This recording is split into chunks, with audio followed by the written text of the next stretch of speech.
A familiar epistle to Bernard Blackmantle, ESQ. Humorous description of Doncaster. Races the Great St. Leger horses. And characters in 1825. By an honest reviewer. Alias the Spirit in the Clouds, 1. All hail, great master. Grave Sir Hail. I come to answer thy best pleasure. Bet to fly, to swim, to dive into the fire, to ride on the curled clouds. To thy strong bidding, task Ariel and all his quality. Prospero. Why, that's my spirit. Shakespeare Tempest. Good morrow to my worthy masters, and a Merry Christmas to you all, the bellman. Mendii Mimi Ballatrones, whore. Mimics, beggars, and characters of all sorts and sizes. Free translation. My good mister. Spy. Will you not exclaim, mercy upon us? Here is a text and title as long and as voluminous as a modern publication, or the sermon of the fox-hunting parson, who, when compelled to 1 see last number of The Spy, Part 21. p. 273. Preach on a saint's day, mounted the pulpit in his sporting toggery, using his gown as a cloak of maliciousness? But have patience, sweet spy, be kindly minded, dear Bernard. Like John of Magna Charta memory, I have a thing to say, and do now be a good attentive Hubert to hear me out. Indeed, since you have inspirited, if not inspired me, by the immortal honor of dubbing me your associate, I were wanting in common gratitude not to attempt, by the return of moon, for I believe that luminary, like your numbers, comes out new every 4th week, to convey to you the swellings over of my gratitude for the kind and fine things you have been pleased to cheer me with. Although even yet, though the time will come, I can neither withdraw my visor, nor disclose my family cognomen. It was true, and joy it was, 'twas true, that we were at rowings, sailings, feastings, and dancings together. But how comes it we were not at the great racings together? That neither you, nor your ministers they who, correspondent to command, perform thy spiriting gently, were at the grand muster of the North, the Doncaster meeting.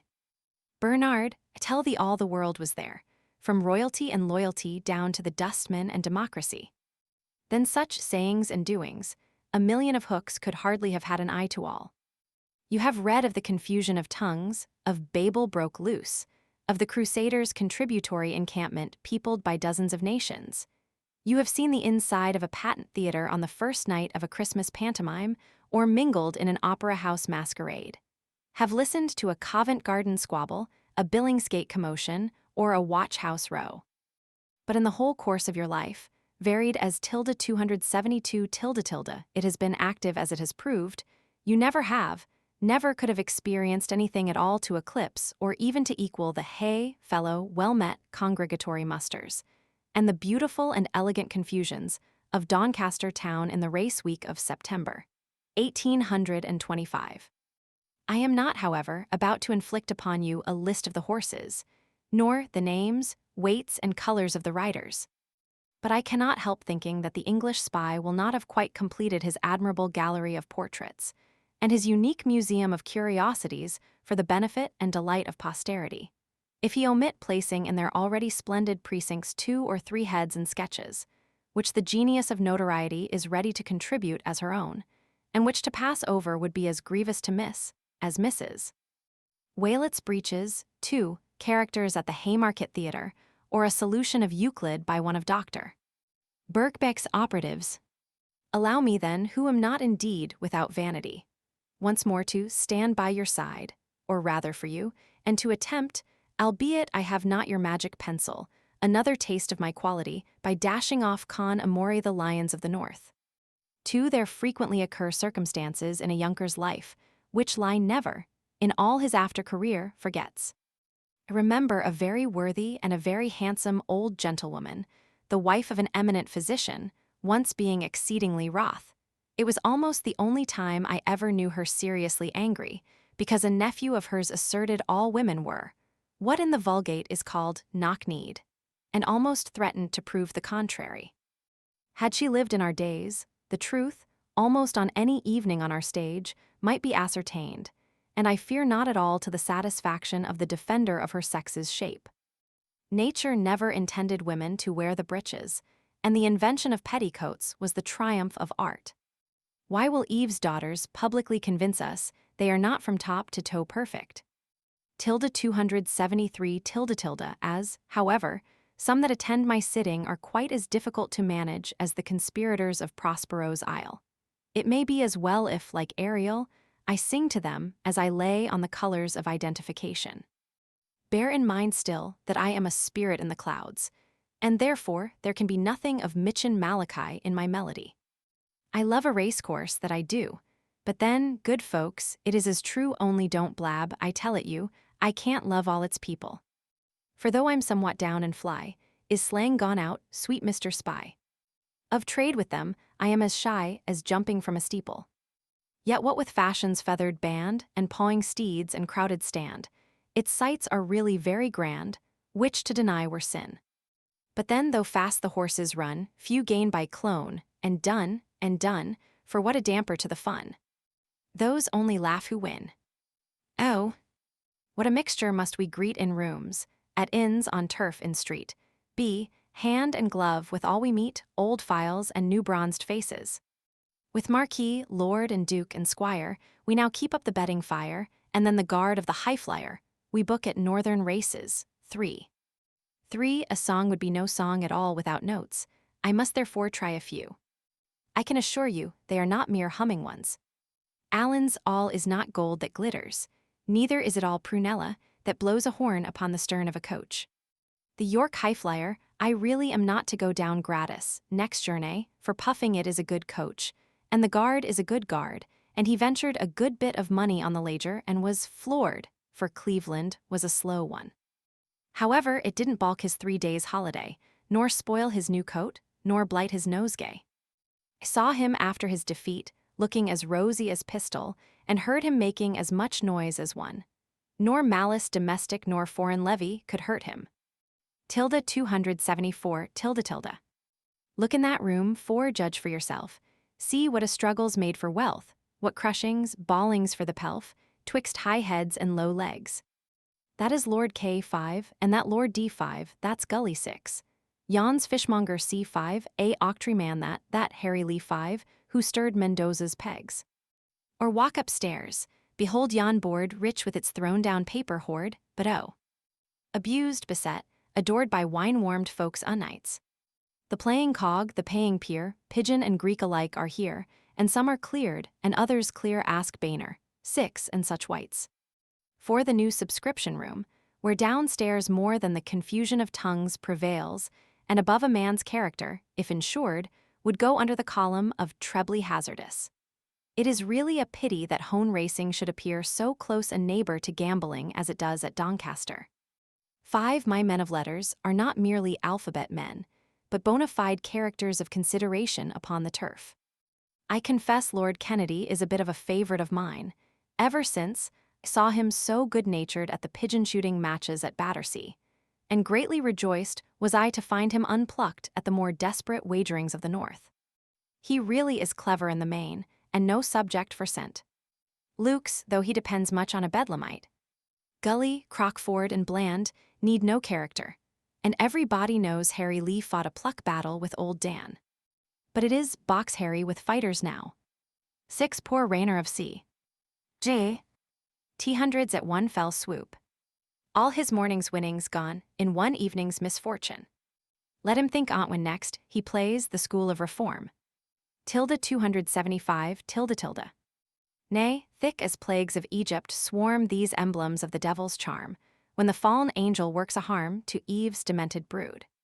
Worse than a famished shark the maw, worse than snake's tooth, or tiger's claw, the gambler's fish 7 spits from its maw hell's poison-filled food. But halt!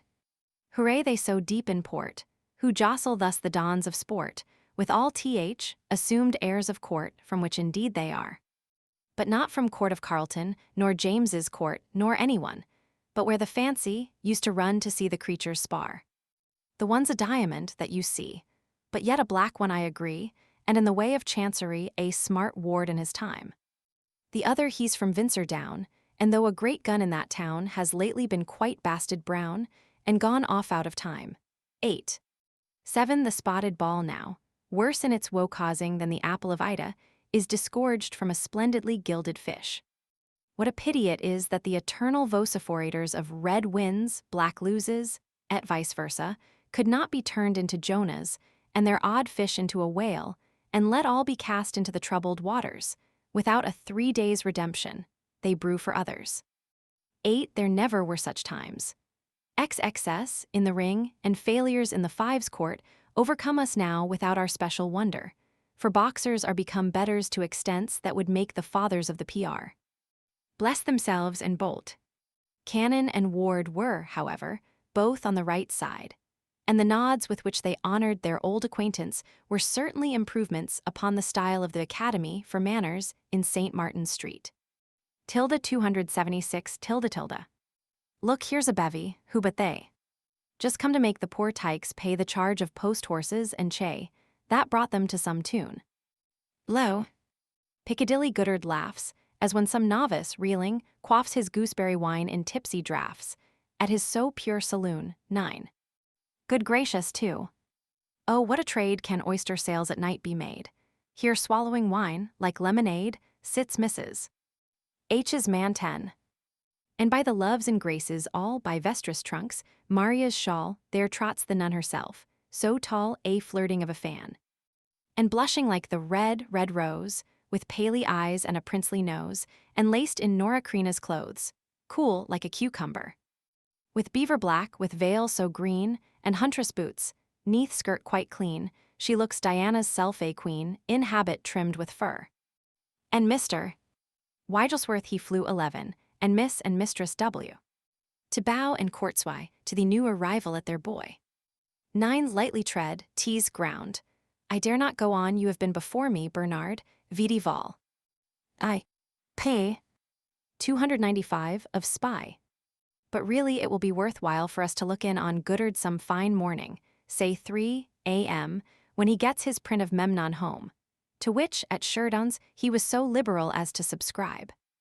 He will discourse to you of the Round Table. 10. If I stand here, I saw him, Shakespeare, Hamlet.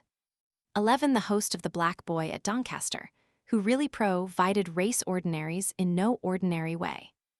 277. Though he was black, yet she was fair, and sure I am that nothing there with that clear nymph could aught compare 12 or more glad eyes employ.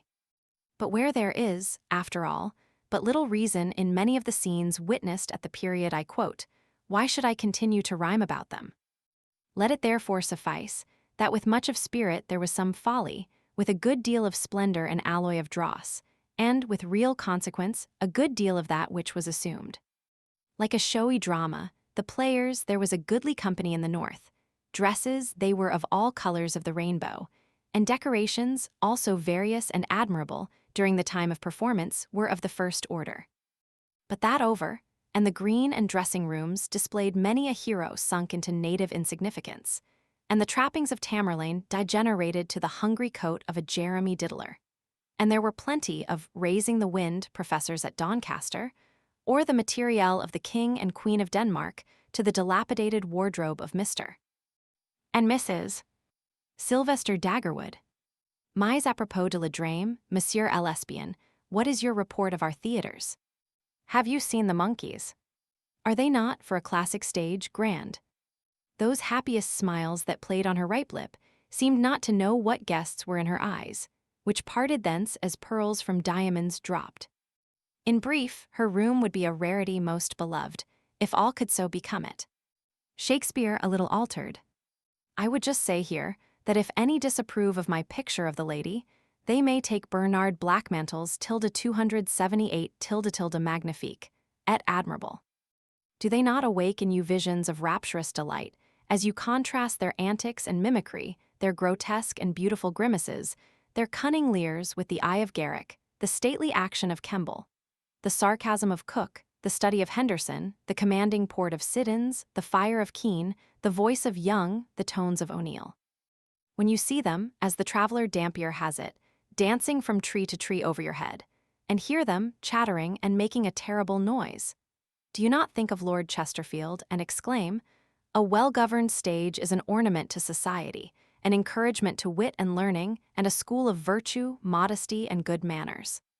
Do you not feel, when you behold the flesh and blood Punch and man-monkey of Covent Garden Theatre, twist his body into all manner of shapes, or Monsieur Goof, of the Surrey, hang himself for the benefit of Mr. Bradley, that we may pay our money and see and see and see again, and still glean something new, something to please and something to instruct. And lastly, in a fit of enthusiasm, exclaim, to wake the soul by tender strokes of art, to raise the genius and to mend the heart, to make mankind in conscious virtue bold, live o'er each scene, and be what they behold. For this great Jocko's self first leaped the stage, for this was puffed in every well-bribed page from Evening Courier down to Sunday Age. 13. It is suspicious, to say the least of it, this excessive praise to an old representation. For after all, Punch, the original Punch, Punch in the street, though not so loud, is 10 times more to our manner born, and much more original. That the beings who banish legitimate performers should puff, till we grow sick, a thing of shreds and patches, but the world is still deceived by ornament. But Charles Kemble pays well on occasions, and gold would make Hyperion of a satyr. Seriously, Mr. Blackmantle, the town is overrun with monkeys. They are as busy, and as importunate, as Lady Montague's boys on May Day, or the Guy Fawkes representatives on the 5th of November. They are here, there, and everywhere. And the baboon monopolists of Exeter, Change, and the Tower are ruined by the importation. A free trade in the article with the patentees of our classic theatres, as the purchasing merchants, has done the business for Mr. Cross and the Beefeaters. Like the Athenian audience, the thinking people of England are more pleased with the mimic than the real voice of nature. And the four-footed puggies of the Brazils, like the true pig of the Grecian, are cast in the shade by their reasoning imitator. In short, not to be prosy on a subject which has awakened poetry and passion in all here, as the gravediggers say, the truth on't. 13. When winter triumphed o'er the summer's flame, and see. J. Opened, Punchinello came, each odd grimace of monkey art he drew exhausted postures and imagined new. The stage beheld him spurn its bounded rein, and frightened fiddlers scraped to him in vain, his 7-leagued leaps so well the fashion fit, that all adore him boxes, gallery, pit. 14. It is suspicious, to say the least of it, this excessive praise to an old representation. For after all, Punch, the original Punch, Punch in the street, though not so loud, is 10 times more to our manner born, and much more original. That the beings who banish legitimate performers should puff, till we grow sick, a thing of shreds and patches, but the world is still deceived by ornament. 14. Doctor. Samuel Johnson has something like this, but then his lines were in praise of a poor player, of a man who wasted much paper in writing dramas now thought nothing of. This is his doggerel. 280 but I must have done. Christmas will soon be here, and I have a journey, sirs, shortly to go to be prepared for its delights, and to fit myself for its festivities. And yet I am unwilling, acute Bernard merry echo, cheerful eglantine, correct transit to shake hands and part, without tendering the coming season's congratulations. So if it like you, dear Spizo, the time, I will, like the swan, go off singing. Marching along with buried brow, and snowflakes on his frosty pow, see Father Christmas makes his bow, and proffers jovial cheer. About him tripping to and fro, picking the holly as they go, and kiss allowing Miss Lido, his merry elves appear. Then broach the barrel, fill the bowl, and let us pledge the hearty soul, though swift the waning minutes roll, and time will stay for none. Lads, we will have a gambo still, for though we've made the foolish feel, and shamed the sinner in his ill, our withers are unwrung. When learning's triumph o'er her barbarous foes first reared the stage, immortal Shakespeare rose. Each change of many-colored life he drew, exhausted worlds, and then imagined new. Existence saw him spurn her bounded reign, and panting time toiled after him in vain. His powerful strokes presiding truth impressed, and unresisted passion stormed the breast. 280 No poison in the cup have ye, in all your travelled history, poured for the hearty, good, and free. This will your book evince. So here's the king. Fill for him then for our country to the brim with it, good souls will sink or swim. Huzzah! Tease galled jades whence. But now adieu, O'er hill and plain I scud, ere we shall meet again. Meantime, all prosperous be your reign, and friends attend in crowds. Before your splendid course is o'er, and Blackmantle shall please no more, you'll know, though yet I'm doomed to soar, your spirit in the clouds. 15. November, 1825. Adieu, thou facetious sprite, and may the greybeard time tread lightly on thy buoyant spirits. Meet thee or not hereafter, thou shalt live in my remembrance a cherished name, long as memory holds her influence o'er the eccentric mind of Bernard Blackmantle. Here, too, must Transit and myself take a farewell of merry Cheltenham, ever on the wing for novelty. Our sketches have been brief, but full of genuine character, nor can they, as I hope, be considered in any instance as violating our established rule of being true to nature, without offending the ear of chastity or exciting aught but. 15a. Word to the wise, and see. Get honest Tom Whipcord to take you by his hand on Valentine's night to the Knox muster of the sporting annals, gents. You will know me by a brace of bleeding hearts in my plaited neckerchief, and a blue bunch of ribbons in my sinister side, as big as the Herald newspaper, the gifts of my ladylove. Tilde 282, tilde the approving smile of the lovers of mirth, and the patrons of life's merriments. We had intended to have drawn aside the curtain of the theatre and the castle, and have shown forth to the gaze of the public the unhallowed mysteries which are sometimes performed there. But reflection whispered that morality might find more cause to blush at the recital than her attendants would benefit by the exposure. And it is lamentably true that some persons would cheerfully forfeit all claim to respectability of character for the honor of appearing in print, depicted in their true colors, as systematic and profligate seducers. To disappoint this infamous ambition, more than from any fear of the threatened consequences, we have left the sable colonel and his dark satellites to grope on through the murky ways of waywardness and intrigue, without staining our pages with a full relation of their heartless conduct, since to have revived the now forgotten tales might have given additional pain to some beauteous victims whose fair names have dropped into Lethe's waters, like early spring flowers nipped by the lingering hand of slow-paced winter. Or, in other instances, have disturbed the repose of an unsuspecting husband, or have stung the aged heart of a doting parent evils we could not have avoided, had we determined upon rehearsing the love scenes and intrigues of certain well-known Cheltenham amateurs. Adieu, merry Chelts. We're for quitting our quarters. Adieu to the chase, to thy walks and thy waters, to thy hunt, ball and theatre and card tables too, and to all thy gay fair ones, a long, long adieu. Blackmantle and Transit, the spy and his friend, through Gloucester and Bristol, to Bath onward bend. To show how amused they have been in your streets, they give you, at parting, this man of sweetmeats. A character famous as Mackie, the dandy, the London importer of whorehound and candy, the cheapest of doctors, whose nostrums dispense a cure for all ills that affect taste or sense. I doubt not quite as good as one half your MDs, though sweet is the physic and simple the fees, this, at least, you'll admit, as we dart from your view that our vignette presents you with a sweet adieu.